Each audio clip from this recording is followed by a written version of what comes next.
Afternoon, welcome to TCS academy. TCS academy में आप सभी का बहुत बहुत स्वागत है। मैं बता चुकी हूँ मैं कौन हूँ, फिर भी जो नहीं जानते हैं उनको मैं बता दूँ। मेरा नाम इति है और मैं आपके लिए यूजीसी नेट पेपर का मैनेजमेंट, उसमें मैं आपके कवर कर रही हूँ इकोनॉमिक्स का सेगमेंट।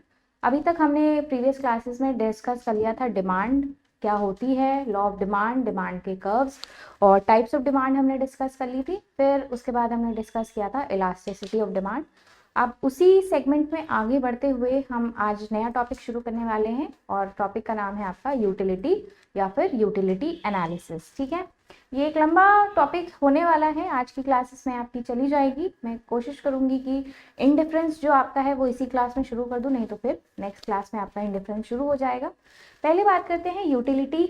अगर यूटिलिटी एनालिसिस की बात हम कर रहे हैं तो हमें पता होना चाहिए कि यूटिलिटी होती क्या है। क्या होती है यूटिलिटी, इसके बारे में जानने के लिए जब हमने आपको लॉ ऑफ डिमांड पढ़ाया था या डिमांड पढ़ाया था तो उसमें मैंने 3 चीजें लिखी थी।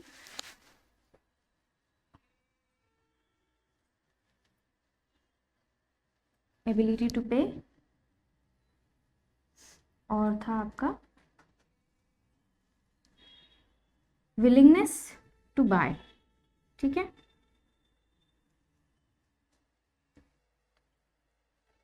ठीक है, ये जो हमने आपको डिमांड बताई थी कि इसमें एबिलिटी टू पे और विलिंगनेस टू बाय होनी चाहिए, इसमें ये जो टर्म है विलिंगनेस टू बाय मतलब खरीदने की आपकी इच्छा तो होनी ही चाहिए।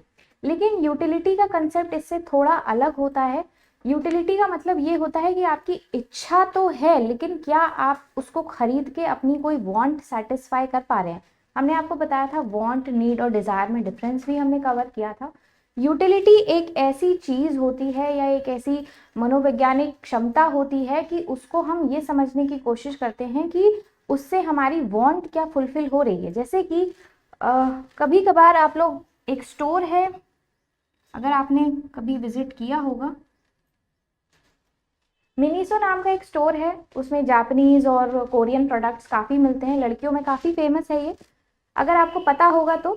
अच्छा, इसमें कई लोग कहते हैं कि मिनीसो में काफ़ी चीज़ें सस्ती तो मिलती हैं, आपको लगेगा भी कि आप उसको पे भी कर सकते हो, आपको मन भी करेगा कि मैं इससे काफ़ी सारी चीज़ें खरीद लूँ, लेकिन जब आप घर वापस आते हैं तो आपको कभी कभार लगता होगा कि यार ये मैंने क्यों खरीद लिया, इसकी तो कोई यूटिलिटी ही नहीं है। या आपके फैमिली में लोग कहते होंगे कि इतना बड़ा ये टेडी बेयर खरीद के लाए हो, इसका करोगे क्या, इसका करोगे क्या, ये जो सवाल मन में उठता है या सवाल जो आपसे आपके फैमिली मेंबर्स पूछते हैं, ये करोगे क्या का आंसर ही आपकी यूटिलिटी होती है।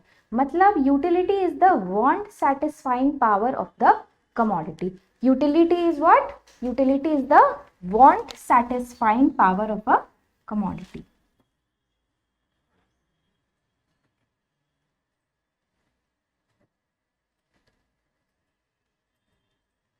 वांट सैटिस्फाइंग पावर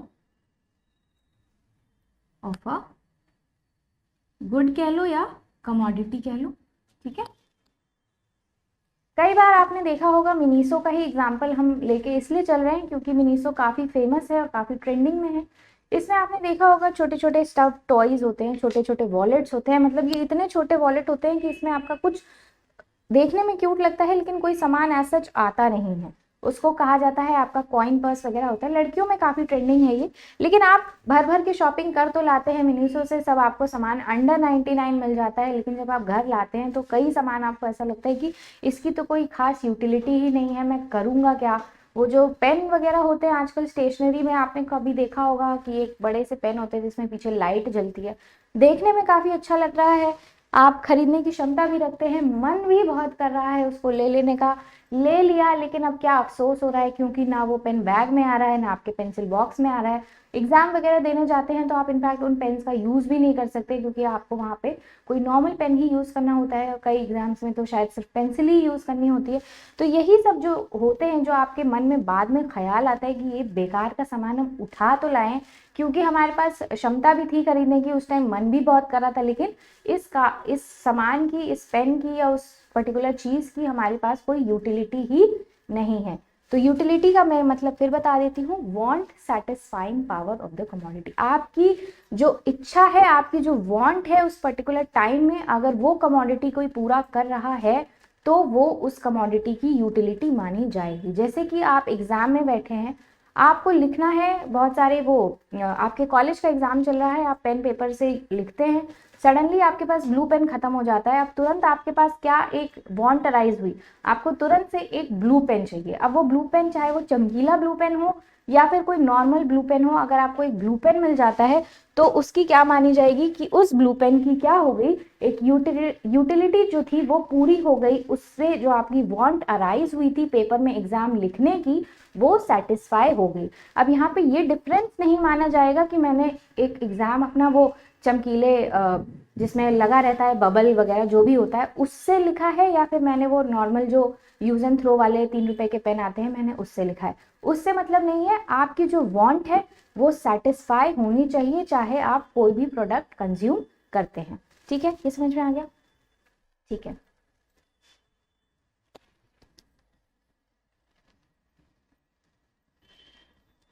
इसकी एक डेफिनेशन होती है, वो डेफिनेशन मैं लिखवा देती हूँ, लिख ही देती हूँ।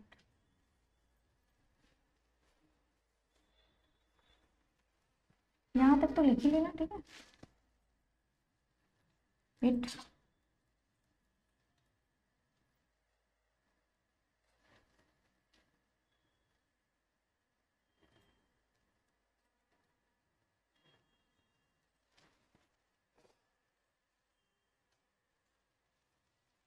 एक डेफिनेशन ये है, ठीक है।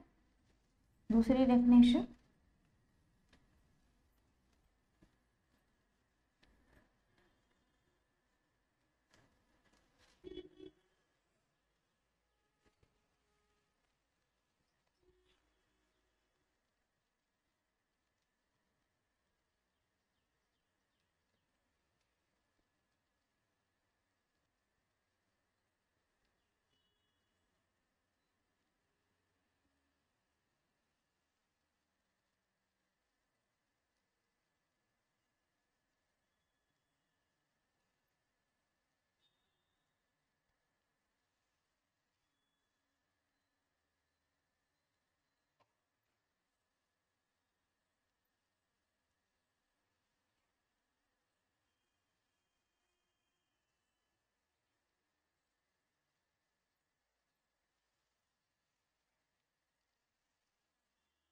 एक डेफिनेशन आपकी ये है।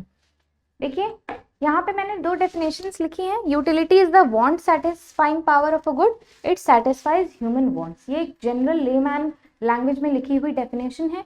एक proper economic point of view से जो नीचे लिखी हुई डेफिनेशन है वो ये है, utility is the amount of satisfaction a consumer derives from consumption of a good और सर्विस। ठीक है, अब देखिए यहाँ पे 2 चीजें मेंशन है, satisfaction, consumer consumption of a good. अब बात वही है, आपकी ये जो वांट सेटिस्फाई हो रही है या फिर जो आपको सेटिस्फैक्शन डिराइव हो रहा है, मतलब आपको भूख लगी थी, आपको इतनी ज्यादा भूख लगी थी, आपके पास जेब में सिर्फ 100 रुपए थे या जो भी अमाउंट, मान लीजिए 50 रुपए थे, ठीक है। अब उस 50 रुपए में आपके पास 2 चॉइसेस हैं, या तो फिर आप एक बर्गर खरीद के खा सकते हैं या फिर कुछ जो भी सेब मार्केट में मिल रहे हैं वो आपको 4 सेब या 5 सेब मिल सकते हैं। ठीक है, एग्जाम्पल ले लेते हैं हम लोग। 50 रुपए है आपके पास, अब या तो आप एक बर्गर खरीद के खा सकते हैं या फिर 2-4 सेब आप एक खरीद के खा सकते हैं। ठीक है, अब देखिए यहाँ पे जो मैं समझाने वाली हूँ वो काफी सब्जेक्टिव टर्म होने वाला है। अब हो सकता है आपका ग्रुप हो, उसमें से 4 लोगों का आपका ग्रुप हो, उसमें से 2 लोग जो कहते हैं कि मैं 50 रुपए का बर्गर खाना ज्यादा प्रेफर करूंगा क्योंकि बर्गर काफी फिलिंग होता है, मेरी भूख भी मिट जाएगी और मुझे शाम तक या हो सकता है दोपहर तक, जब तक मैं घर जाऊं तब तक मुझे भूख ना लगे। लेकिन वहीं 2-3 लोग ऐसे होंगे जो कहेंगे कि मैं तो 50 रुपए के ये 6 सेब लेना ज्यादा प्रेफर करूंगा क्योंकि सेब एक हेल्दी ऑप्शन होता है। दूसरा, अगर मैं खाऊंगा तो मेरा जो गट है वो अच्छा हो जाएगा, फिर जो मेरा मेटाबॉलिज्म है वो अच्छा हो जाएगा, मेरा डाइजेशन अच्छा होगा, कोई जंक फूड नहीं खाऊंगा मैं, मेरी हेल्थ कॉन्शियस है, मतलब वो काफी हेल्थ कॉन्शियस हो सकते हैं। ठीक है, तो यहाँ पे मैं आपको समझाना चाहती हूँ ये कि यूटिलिटी बहुत एक सब्जेक्टिव कॉन्सेप्ट होता है। इसमें ये नहीं होता है कि एक इंसान को अगर 50 रुपए में बर्गर खा रहा है तो उसकी सिर्फ सेटिस्फैक्शन, मतलब उसको उस बर्गर खाने से सेटिस्फैक्शन मिल रहा है और जो सेब खा रहा है उसको सेटिस्फैक्शन नहीं मिल रहा है। यहाँ पे दोनों बातें हो सकती हैं। 50 रुपए में आपके ऊपर निर्भर करता है कि आप एक बर्गर खा के खुद को सेटिस्फाई कर रहे हो या फिर आप एक सेब खा के खुद को सेटिस्फाई कर रहे हो। मैंने जैसा कि बताया, यूटिलिटी क्या है, एक सब्जेक्टिव कॉन्सेप्ट है। मतलब ये अलग अलग लोगों के लिए अलग अलग चीजें दर्शाता है या पेश करता है। इसमें ये नहीं होता है कि मैंने इतने रुपए में मेरी ये वांट थी तो इसको मैंने ऐसे सेटिस्फाई किया, तुमने अलग तरीके से सेटिस्फाई किया तो तुम सेटिस्फाई ही नहीं हुए।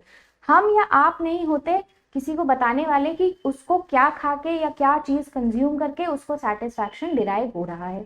कई लोग, आपने अक्सर देखा होगा, जैसे न्यू ईयर्स की पार्टी होती है तो लोग रात से ही पार्टी करना शुरू कर देते हैं और फिर रात के 12 बजे जाके हिप्पी हुर्रे करके हैप्पी न्यू ईयर करके क्लब वगैरह में अपना न्यू ईयर सेलिब्रेट करते हैं। उससे क्या है, उनकी वांट सेटिस्फाई हो रही है। उनकी वांट क्या है, उनकी वांट क्या साइकोलॉजिकल है कि हाँ, अगर मैं अपने दोस्तों के साथ बैठ के ये गप्पे लड़ाऊंगा और जो भी बेवरेजेस है उनका सेवन करूंगा, पार्टी करूंगा, तो ये मेरी वांट है, ये ऐसे सेटिस्फाई हो रही है। मेरी न्यू ईयर की ये वांट थी कि मैं अपने दोस्तों के साथ फुल इसको एंजॉय करूं, तो मेरी ऐसे वांट सेटिस्फाई हो रही है। लेकिन वहीं कुछ लोग होंगे जो क्या कहते हैं 31 की रात को ही निकल जाते हैं और भगवान के दर्शन करके ही अगले साल लौटते हैं। तो इस तरीके से देखा जाए तो उनकी वो वांट है कि वो भगवान के साथ रहना चाहते हैं, तो उनसे उनकी यूटिलिटी सेटिस्फाई हो रही है। तो वही बात है कि एक सब्जेक्टिव कंसेप्ट है। हम, आप या कोई और नहीं इसको बता सकता कि क्या चीज कंज्यूम करने से या क्या चीज करने से किसी की वांट सेटिस्फाई हो रही है। अब बात करते हैं इसके कैरेक्टरिस्टिक्स के बारे में। एक कैरेक्टरिस्टिक्स तो मैंने आपको बता दिया कि ये सब्जेक्टिव होती है, ठीक है। हेडिंग डालिए characteristics of utility.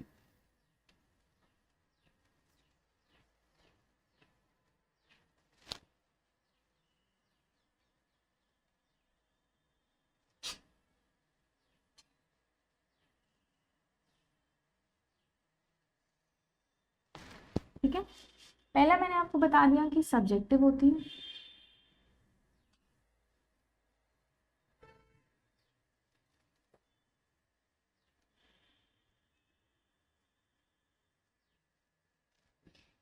Different for all, सबके लिए अलग अलग होती है।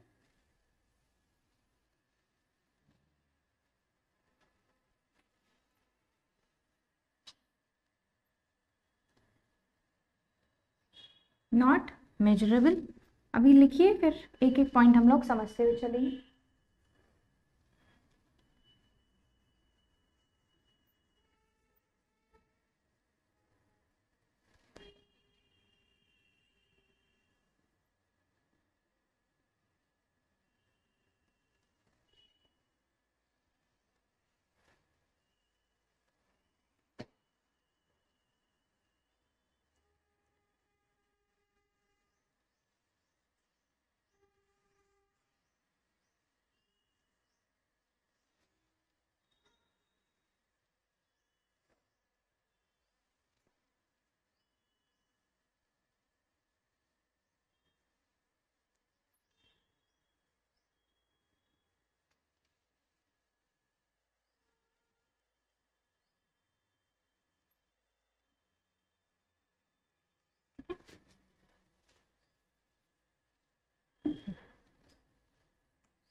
Characteristics of utility.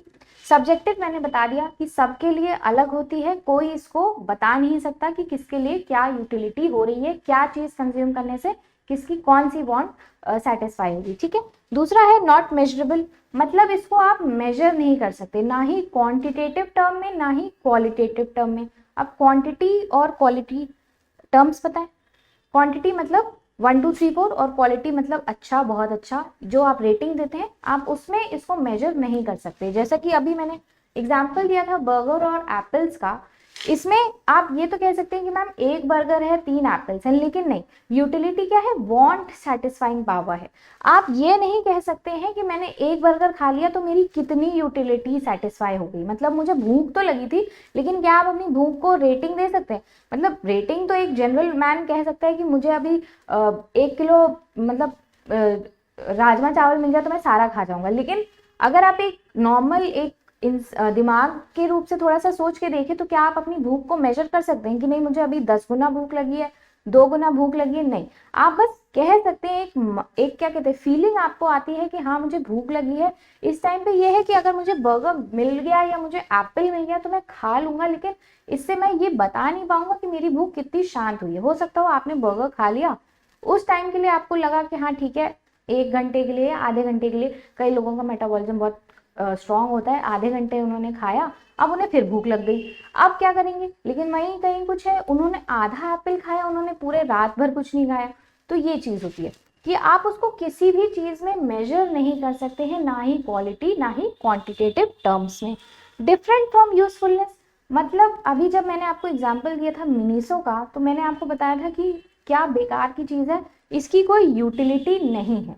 यूटिलिटी और यूजफुलनेस में डिफरेंस ऐसा होता है कि मैंने अगर आपको पेन का एग्जाम्पल दिया था, ठीक है, मान लीजिए आपके पास वो पेन, जो आप एक चमकीला हेड पॉइंट लेके वो पेन लेके आ तो गए, अभी आपको लग रहा है इसकी कोई यूटिलिटी नहीं है, बेकार है, लेकिन कहीं ना कहीं हो सकता हो वो पेन लिखने का काम तो कर रहा है ना।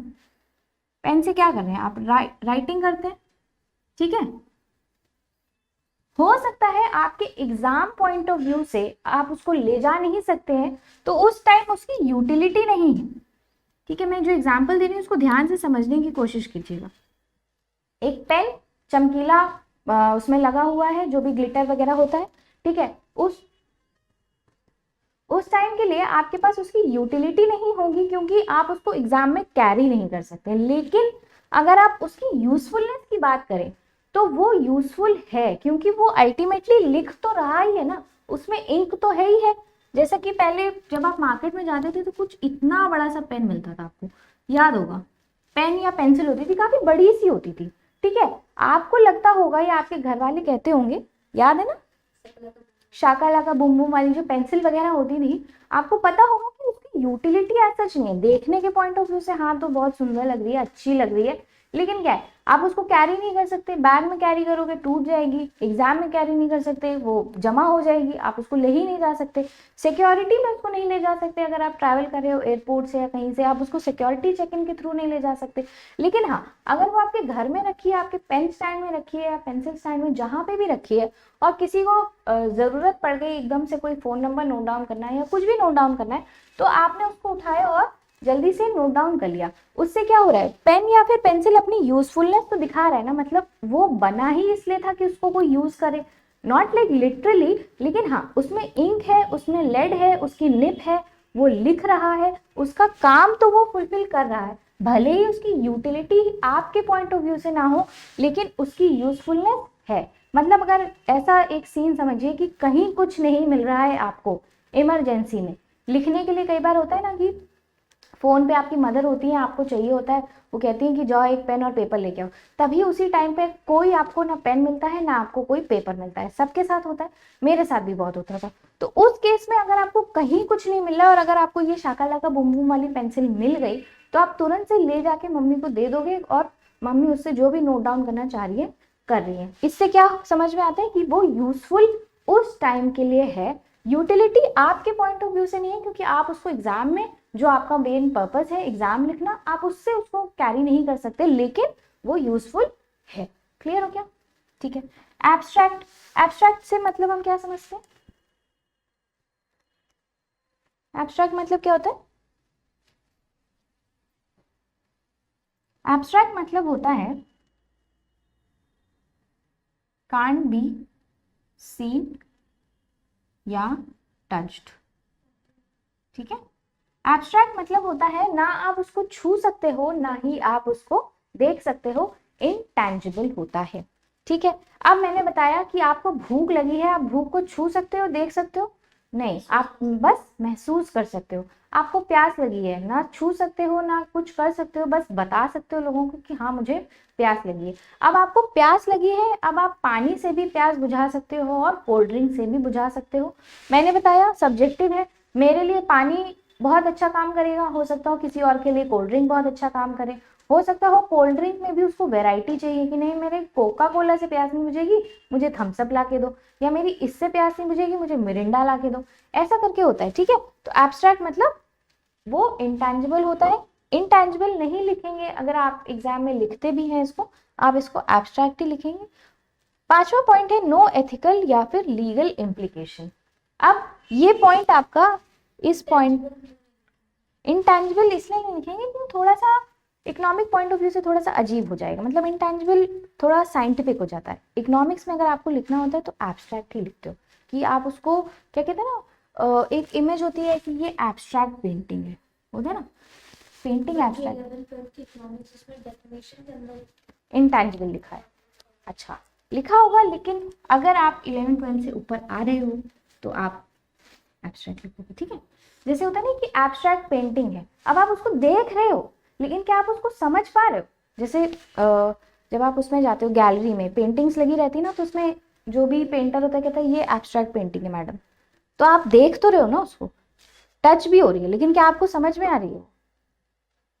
अजीब अजीब सी डिजाइन है, ऐसे ऐसे कुछ बनी रहती है, ठीक है, इसलिए मैंने यहाँ एब्स्ट्रैक्ट कहा। इंटेंजिबल लिखोगे तो उस टाइम के लिए सही है, लेकिन आपके पर्पस से एब्स्ट्रैक्ट इसलिए मैंने बताया क्योंकि आप उसको देख सुन और समझ नहीं पाते हो। आपको भूख लगी है, कई बार कई लोगों के केस में ये होता है कि उनको भूख लगी होती है लेकिन उनको पता नहीं होता है, पेट में दर्द होने लगता है, उनके पेट में दर्द हो रहा है। अब पेट में दर्द क्यों हो रहा है पूछोगे तो बता नहीं पाएंगे, सामने खाना ला के रख दो, खा लेंगे, सेटिस्फाई हो जाएंगे। लड़कियों के साथ ये होता है, भूख लगी है, मूड खराब हो जाता है लड़कियों का, होता है, बहुत लोगों के साथ होता है।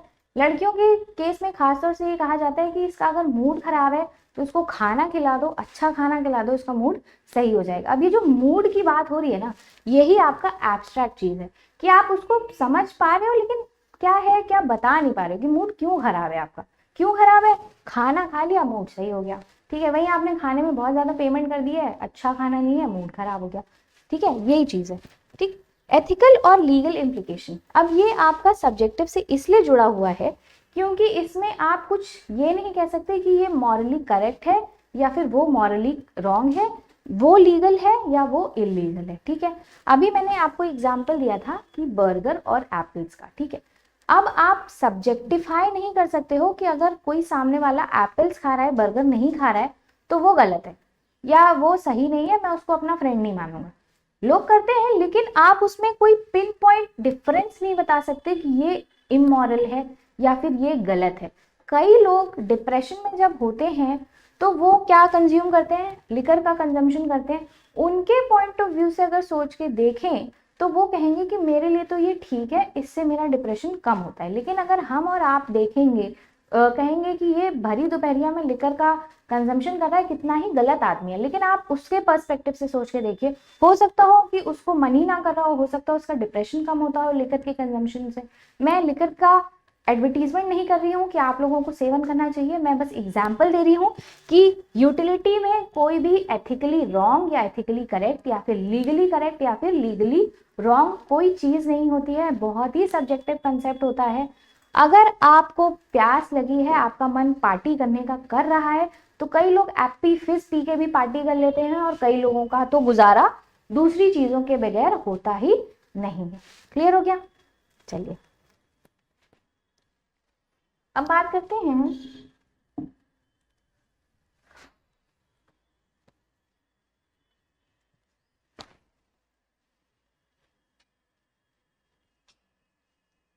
आपने नोट डाउन कर लिया है कैरेक्टरिस्टिक्स, कार्डिनल एंड पढ़ा है आपने?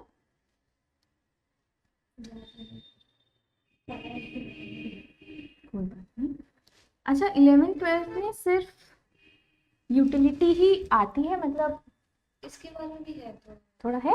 अच्छा ओ क्या होती है? चलिए कोई बात नहीं। अच्छा हो सकता है अब सिलेबस बदल गया हो, लेकिन जब हम पढ़ते थे तो उतना उसमें नहीं था, मतलब टाइप्स ऑफ यूटिलिटी में सिर्फ टोटल और मार्जिनल ही था, लेकिन अब हो सकता हो सिलेबस में बदलाव हुआ हो, अब आ गया हो। तो ये कंसेप्ट है कार्डिनल और ऑर्डिनल यूटिलिटी का। अभी जो हमने कैरेक्टरिस्टिक्स आपको बताए हैं, ये जो कंसेप्ट्स हैं ये उनको थोड़ा सा शैटर करने वाला है आप लोगों के लिए, लेकिन परेशान बिल्कुल मत होइएगा। पहले हम लोग समझते हैं ऑर्डिनल यूटिलिटी।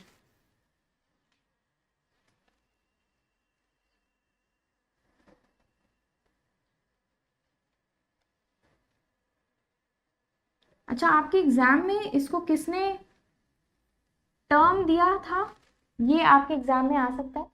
तो इसमें टर्म दिया था इन्होंने RGD एलन करके एक व्यक्ति थे और एक JR हिक्स, सॉरी, एक व्यक्ति थे JR हिक्स। ठीक है, ये दो व्यक्ति थे, इन्होंने ये टर्म कॉइन किया था।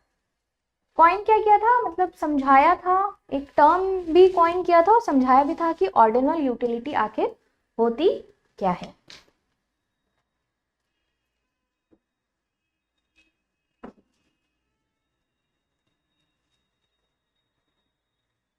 which can be measured, which can be measured in quantitative terms, in quantitative, ये क्वांटिटी नहीं है, ये क्वांटिटेटिव है, इसको आप वैसे ही लिखेंगे। ठीक है, एग्जाम्पल अभी मैं लिखती हूँ, पहले समझ लेते हैं। अभी आप लोग इससे पहले पूछें कि मैम अभी तो आपने बताया था कि यूटिलिटी मेजर ही नहीं हो सकती, ना क्वांटिटी ना फिर क्वालिटेटिव टर्म में। ठीक है, जब इन्होंने इसकी खोज नहीं करी थी तब तक क्वांटिटेटिव, इसको लिख लो, क्वांटिटेटिव, इससे ज्यादा तो मैं, ठीक है, ये which utility which can be measured in quantitative term. ठीक है, अब जब हम बात करते हैं इनकी RGD एलन और JR हिक्स, इन्होंने ये कहा, पहले हमने ये समझा कि मेजर नहीं हो सकती यूटिलिटी, लेकिन जब ये आए इन्होंने एक पूरा नया कंसेप्ट ही डिराइव कर दिया कि हाँ, कह सकते हैं कि यूटिलिटी मेजर नहीं हो सकती, पर उन्होंने एक नया वर्ड लगाया कि एक तरीके की यूटिलिटी होती है जिसको हम ऑर्डिनल यूटिलिटी कहते हैं, उसको हम क्वांटिटेटिव टर्म्स में मेजर कर सकते हैं, जैसे कि अ कप ऑफ टी, जैसे कि अ कप ऑफ टी। ठीक है, अब इन्होंने यहाँ पे इस वर्ड पे फोकस किया, अ कप। इंग्लिश अगर आपने अच्छे से पढ़ी होगी तो समझा होगा कि यहाँ पे जो अ कप लिखा है इसका मतलब क्या होता है, इसका मतलब होता है एक कप। अ मतलब एक, ठीक है, और एन मतलब एक पूरा झुंड। ठीक है, यहाँ पे इन्होंने कहा, जब हम इंग्लिश में लिखते हैं या हिंदी में भी लिखते हैं एक कप चाय, अ कप ऑफ टी, तो यहाँ पे हम चाय की जो यूटिलिटी है हम उसको मेजर कर रहे हैं इनडायरेक्टली। जैसे कि आपके घर में जब कभी गेस्ट आते हैं तो आप उनसे, मतलब जब वो बैठते वगैरह होंगे तो कहते होंगे कि भाई साहब एक कप चाय हो जाती तो अच्छा हो जाता। अब उनकी इच्छा क्या है, चाय पीने की। अब चाय पीने की जो उनकी इच्छा जाहिर हुई है ये किससे पूरी हो जाएगी, एक कप चाय से। यहाँ पे जो आ कप या 1 कप ऑफ टी या 1 ग्लास ऑफ मिल्क, ये जो हम एक क्वांटिटी लिखते हैं या किसी को बताते हैं या किसी से पूछते हैं या कोई हमें बताता है, इससे हमें क्या पता चलता है कि यूटिलिटी, कौन सी यूटिलिटी, ऑर्डिनल यूटिलिटी मेजर हो सकती है आपके क्वांटिटेटिव टर्म्स में। ठीक है, ऑर्डिनल यूटिलिटी आपकी मेजर हो सकती है क्वांटिटेटिव टर्म्स में। ठीक है, इसका एक और एग्जांपल लिख लेते हैं,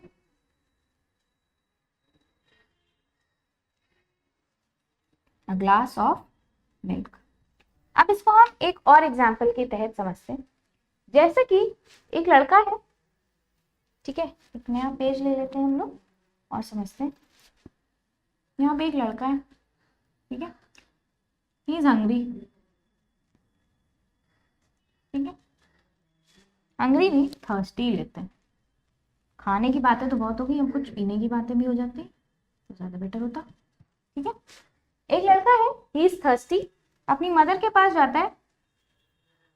उसकी मदर उसको कहती है ये मिल्क है, ठीक है, और ये जूस है। ठीक है, एक ग्लास और एक ग्लास। ठीक है, अब यहाँ पे हम यूटिलिटी, ऑर्डिनल यूटिलिटी का कंसेप्ट ऐसे समझते हैं।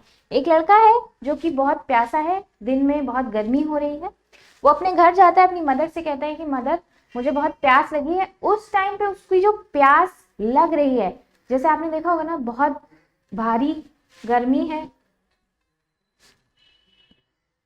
सॉरी, ठीक है, उसको बहुत गर्मी लग रही है, उसको प्यास लगी है, उसको कुछ पीना है, उसको कुछ पीना है, ठीक है, ध्यान रखिए, उसको कुछ पीना है। अब ये जो उसको कुछ पीना है, ये दो चीजों से सेटिस्फाई हो सकता है, या तो एक ग्लास दूध पी ले या फिर एक ग्लास जूस पी ले। अब देखिए, गर्मी का महीना है, दिन का टाइम है, उसकी जो लड़के की क्षमता है, जो उसकी वांट है कि उसको प्यास लगी है, वो सेटिस्फाई तो टेक्निकली दोनों चीजों से हो सकती है। दूध में भी पानी होता है, जूस में भी पानी ही होता है, ठीक है, दोनों ही लिक्विड चीजें हैं। लेकिन मौसम देखिए, बाहर गर्मी हो रही है, बाहर गर्मी हो रही है। अब कोई भी इंसान एक नॉर्मल अपने सेन माइंड में ये नहीं कहेगा कि इतनी गर्मी हो रही है, मैं एक गिलास दूध पी लेता हूँ। उसको गर्मी लग रही है और उसके ऊपर दूध पी लेगा तो उसको और गर्मी लगने लगेगी। इसलिए वो क्या प्रेफर करेगा, वो प्रेफर करेगा एक गिलास जूस। क्या प्रेफर करेगा, एक गिलास जूस। अब यहाँ पे जो उसकी वांट सेटिस्फाइंग पावर है, वो कौन फुलफिल कर रहा है, वो फुलफिल कर रहा है एक ग्लास जूस। यहीं पे आपका टर्म क्लियर हो जाता है, ऑर्डिनल यूटिलिटी। यहाँ पे आप ये नहीं कहेंगे कि ये गलत है, ये सही है, वो गलत है, मतलब आप ऐसे इसको अप्रोच नहीं कर सकते हैं, गलत और एथिकली रॉन्ग जो भी हमने कैरेक्टरिस्टिक बताए थे। इसमें आप समझ रहे हैं कि ऑर्डिनल यूटिलिटी कैसे फुलफिल हो रही है। गर्मी का टाइम है, जो आप बाकी चीजें इसको अगर आप, जो मौसम है, ये जो बाकी फैक्टर्स अगर आप इसको कंसिडर करते हुए चलेंगे तो आप समझ पाएंगे कि उसकी जो लड़का है, उसकी प्यास किस चीज से बुझ सकती है, और वो जो उसकी क्या कहते हैं वांट है, वो कैसे सेटिस्फाई हो सकती है। तो वो सेटिस्फाई हो सकती है आपके एक ग्लास जूस। ठीक है, क्लियर हो गया? कुछ और पूछना है बेटा? ठीक है, चलिए नेक्स्ट हम आते हैं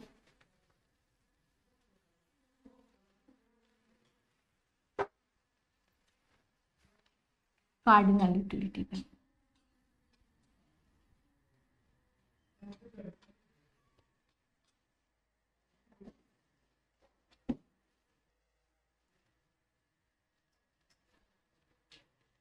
ये कंसेप्ट दिया था हमारे मार्शल साहब ने, ठीक है, किसने दिया था ये कंसेप्ट? मार्शल ने, ठीक है। इन्होंने कहा था कि यूटिलिटी को हम प्राइस के टर्म्स में मेजर कर सकते हैं। इन्होंने क्या कहा? इन्होंने कहा कि यूटिलिटी को हम प्राइस के टर्म्स में मेजर कर सकते हैं।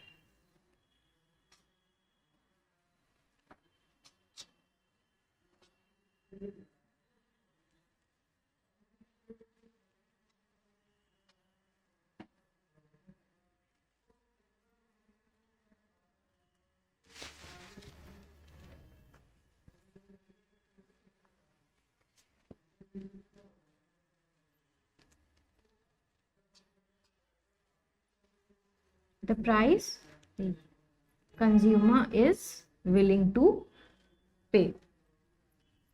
अब यहाँ पे वर्ड लिख रही हूँ willing to pay, इस पे फिर से फोकस है, ठीक है, willing to pay।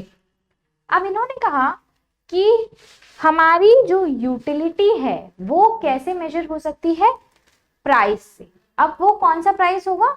प्राइस जो कंज्यूमर चाहता है पे करना, वो खुद से, उसके मन में खुद से इच्छा है कि वो पे करे। एबिलिटी की बात नहीं हो रही है, पेमेंट करने की इच्छा भी होनी चाहिए। आप देखिए, इसको समझते हैं, terms of price, willingness to pay. अब आप एक कंज्यूमर लीजिए, मार्केट में गया ब्रांड के शोरूम में, ठीक है, एक एग्जांपल लेते हैं प्राइस का। ब्रांड के शोरूम में गया, उसने देखा, उसको चाहिए वॉच। क्या चाहिए? उसको चाहिए वॉच। अब ये एक नॉर्मल वॉच है और ये आपकी गुची की वॉच है, ठीक है, ये आपकी नॉर्मल वॉच है और ये आपकी गुची की वॉच है। उसको क्या चाहिए? उसको वांट हुई, उसको इच्छा हुई क्या खरीदने की? एक घड़ी। अब एक नॉर्मल इंसान होगा वो तो लॉजिक यही लगाएगा कि नॉर्मल घड़ी लें या गुच्ची की घड़ी लें, टाइम तो दोनों एक ही दिखाती है। लेकिन नहीं, वो जो इंसान है उसके लिए क्या है, प्राइस ही एक यूटिलिटी को डिफाइन करने का फैक्टर है। उसको वॉच चाहिए, लेकिन अगर वो गुची ऑप्ट करता है, अगर वो उसकी पसंद गुची पे है, तो इसका मतलब ये है कि वो एक ऐसा इंडिविजुअल है जो कि पैसे से अपनी एक सोसाइटी में इमेज क्रिएट करना चाहता है।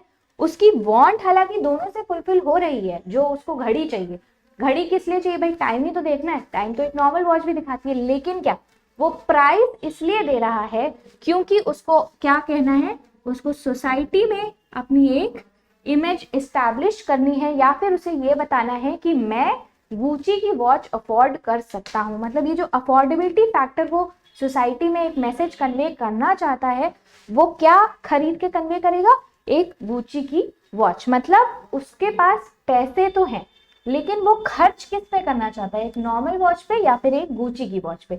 यहाँ पे उसने गुची की वॉच खरीदी क्योंकि यहाँ पे उसकी कौन सी यूटिलिटी सेटिस्फाई हो रही थी, कार्डिनल यूटिलिटी। मतलब उसको पैसे से खरीद के जो क्षमता मिल रही है, जो सेटिस्फैक्शन मिल रहा है कि मेरी सोसाइटी में एक अच्छी इमेज बनेगी, अब मैं भी अमीर लोगों में देखा जाऊंगा, वो कौन सी घड़ी से मिल रही है, गुची की वॉच से। क्लियर हो रहा है? इसको नोट डाउन कर लीजिए with examples.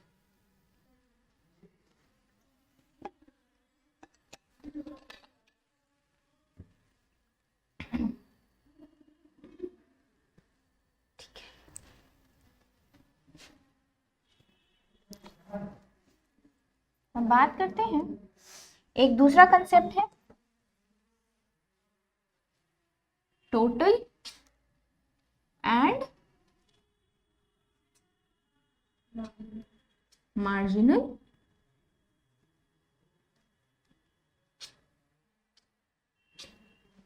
Total and marginal utility. पहले हम लोग बात करते हैं टोटल यूटिलिटी पे, टोटल यूटिलिटी, ठीक है, यूटिलिटी आगे लिख लीजिए। अब हमने बात कर ली अभी तक कि यूटिलिटी होती क्या है, उसके क्या कैरेक्टरिस्टिक्स होते हैं, और दो तरीके की यूटिलिटीज हमने डिस्कस कर ली थी, कार्डिनल और ऑर्डिनल।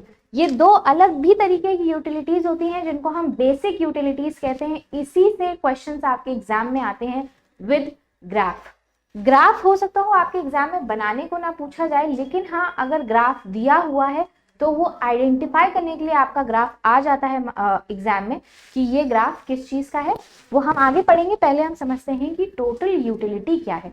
यूटिलिटी, टोटल यूटिलिटी वही होती है जो डेफिनेशन मैंने आपको यूटिलिटी में लिखवाई थी। मतलब the satisfaction derive from consumption of all goods and services with in a time frame. मतलब यहाँ पे ये कहा जाता है, पहले मैं एग्जाम्पल दे देती हूँ। एक इंसान है, ठीक है,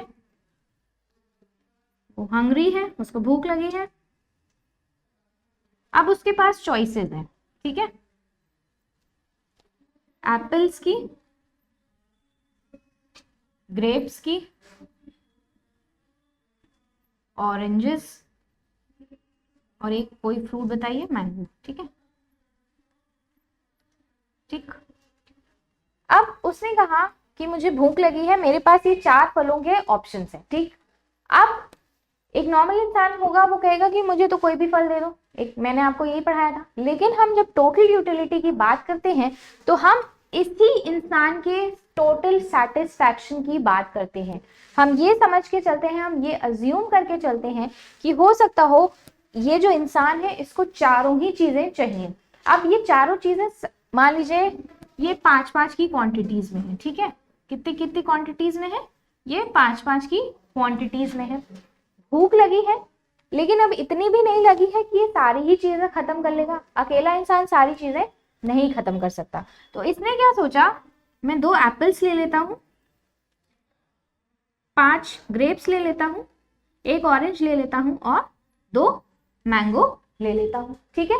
इसने क्या सोचा, मैं 2 एप्पल्स ले लूंगा, 5 ग्रेप्स ले लूंगा, 1 ऑरेंज ले लूंगा और 2 मैंगो ले लूंगा। अब ये क्या है, ये इसकी टोटल यूटिलिटी है। मतलब कि जो सेटिस्फैक्शन ये डिराइव कर रहा है ये सारे प्रोडक्ट्स कंज्यूम करके, इसी को हम डिफाइन करते हैं किसमें, टोटल यूटिलिटी में। इसकी डेफिनेशन होती है sum of utilities arrived at by consumption of goods, various goods and services. ठीक है, लिख देती हूं मैं,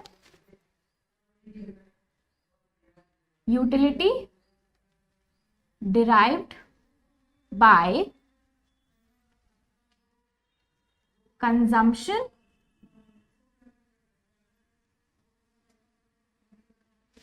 of various goods। ठीक है, a sum of various goods। ठीक है, अब a sum of various goods इसका एक मैथमेटिकल फॉर्मूला होता है, पहले आप इसको नोट डाउन करिए। Total utility is derived by the consumption of sum of various goods and services. Example में चाहिए तो ये बना लीजिएगा। ठीक है, इसका फॉर्मूला देखिए,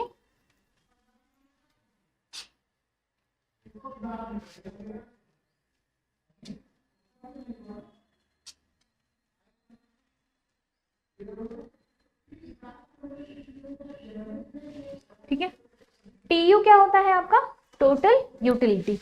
U1, U2, U3, U4 और UN ये क्या है आपके वेरियस गुड्स एंड सर्विसेज हैं। ठीक है, ये क्या है आपके वेरियस गुड्स एंड सर्विसेज हैं। अब यहाँ पे टोटल यूटिलिटी की बात है तो यहाँ पे U1 क्या डिनोट करता है कि कोई एक प्रोडक्ट से उसको कंज्यूम करके जो उसको यूटिलिटी मिली है। ठीक है, U2 कोई दूसरे प्रोडक्ट को कंज्यूम करके जो उसको यूटिलिटी मिली है, U3 कोई तीसरा प्रोडक्ट, U4 कोई चौथा, फिर इसी तरीके से अनगिनत प्रोडक्ट्स हो सकते हैं। और उन्हीं अनगिनत प्रोडक्ट्स को जब हम सम अप कर देते हैं, उनकी यूटिलिटी को जब हम ऐड ऑन कर लेते हैं, तो वो जो टोटल निकल के आता है उसको हम कहते हैं टोटल यूटिलिटी, जैसा कि अभी मैंने प्रीवियस एग्जाम्पल में आपको दिया था। ये जो फॉर्मूला है यही है आपका टोटल यूटिलिटी का फॉर्मूला। ठीक है,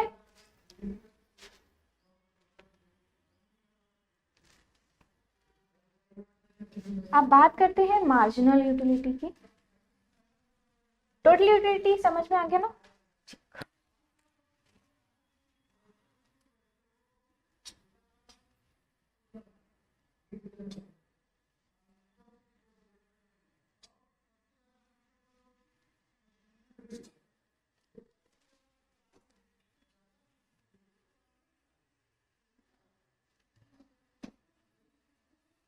Utility derived from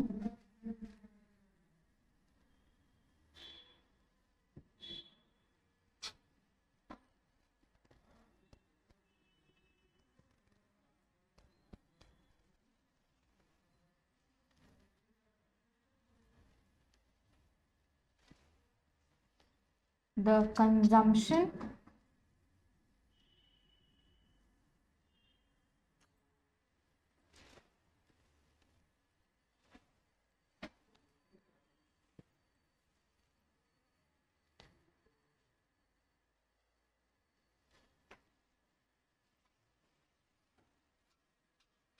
one additional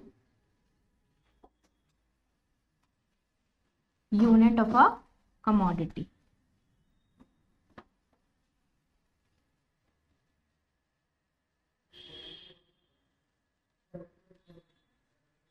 ठीक है, अब देखिए, utility derive from the consumption of one additional unit of a commodity.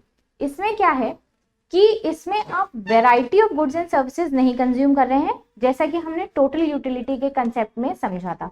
इसमें आप एक ही प्रोडक्ट कंज्यूम कर रहे हैं, लेकिन उसी एक प्रोडक्ट की एडिशनल यूटिलिटी, एक कोई एडिशनल यूनिट आप कंज्यूम कर रहे हैं।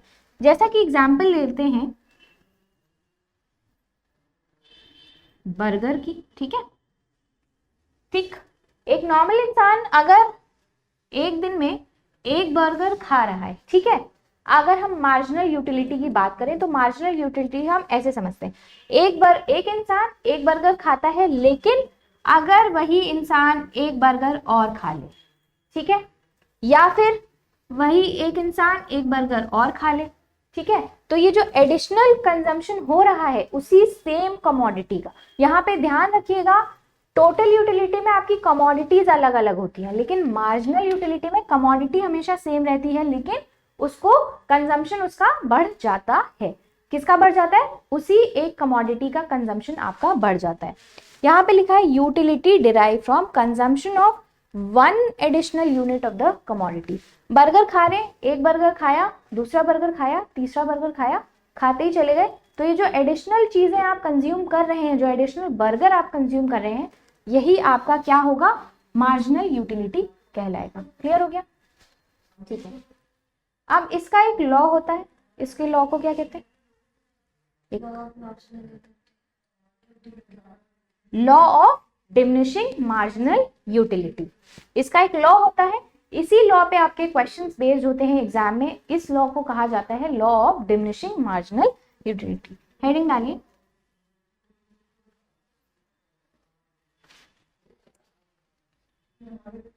Law of diminishing marginal utility. ठीक,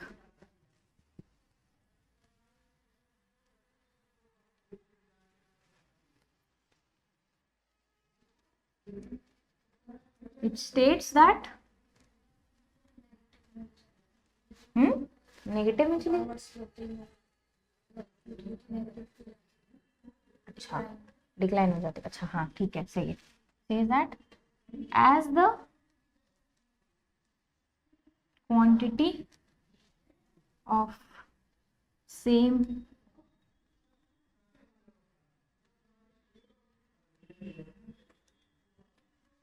यहाँ पे कंजम्पशन कर लेना, ठीक है। As the consumption of the same commodity increases, it's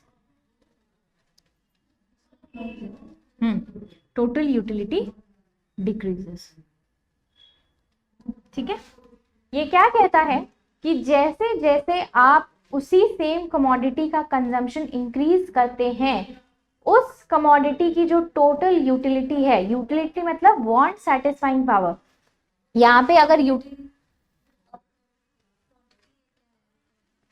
it says that as the consumption of the commodity quantity या commodity increases, its total utility decreases। इसको मैं लिखवा दूं? लिखवा दूं? लिखो, इसमें लिखिए। इसकी जो प्रॉपर डेफिनेशन है उसकी डेफिनेशन मैं लिखवा देती हूँ। एज द क्वांटिटी कंज्यूम्ड, इसको छोड़ दो, ठीक है, इसको छोड़ दो, मैं डेफिनेशन लिखवा देती हूँ। As the quantity consumed by any good increases,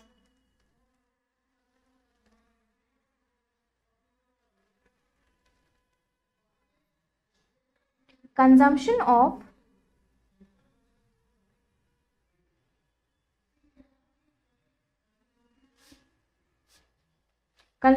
that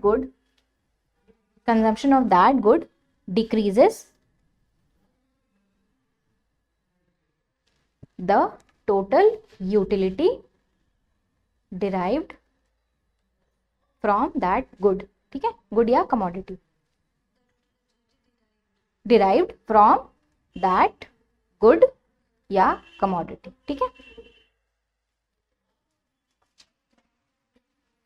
इसका फॉर्मूला होता है, इसका फॉर्मूला लिख लो तो ज्यादा बेटर समझ में आएगा। ठीक है, इसका फॉर्मूला होता है mu is equal to change in total utility upon change in quantity। ये जो ट्राइंगल है ये क्या डिनोट करता है?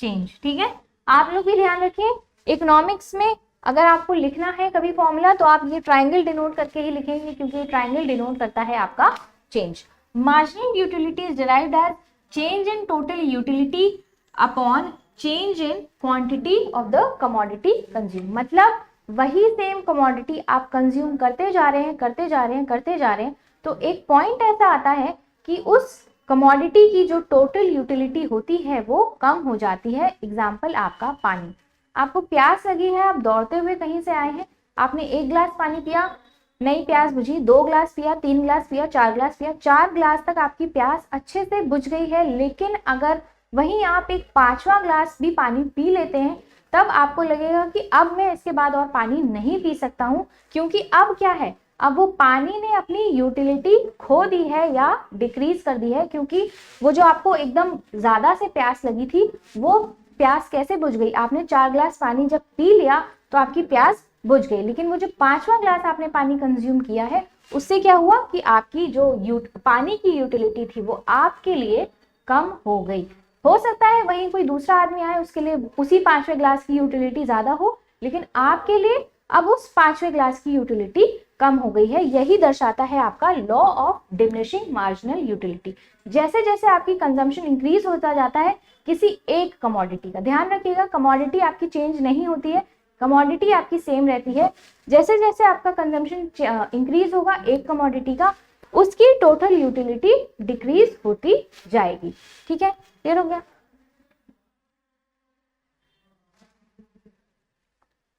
इसका कर्व हम अभी इस पे नहीं जा रहे हैं, इसका कर्व कुछ इस तरीके से देखा होगा आपने। अगर आपने इसको रीडिंग किया होगा तो आपने बुक वगैरह में इसका कर्व कुछ ऐसा देखा था। रिलेशनशिप पूछा जाता है टीयू और एमयू में। रिलेशनशिप पूछा जाता है किसमें, टीयू और एमयू में। यही आज के लिए आपका होमवर्क होने वाला है। इस ग्राफ को थोड़ा स्टडी करेंगे आप लोग और रिलेशनशिप पढ़ेंगे किसमें, टोटल यूटिलिटी और मार्जिनल यूटिलिटी में। ये आपका होमवर्क है। ठीक है, ठीक, तो जल्दी से हम लोग थोड़ा सा रिवीजन कर लेते हैं। आज की क्लास में हम लोग ने क्या पढ़ा, यूटिलिटी, उसके कैरेक्टरिस्टिक्स, उसकी टाइप्स। कितने टाइप्स की होती है यूटिलिटी, 2 टाइप की, 3 टाइप की। कौन सी 3 टाइप की,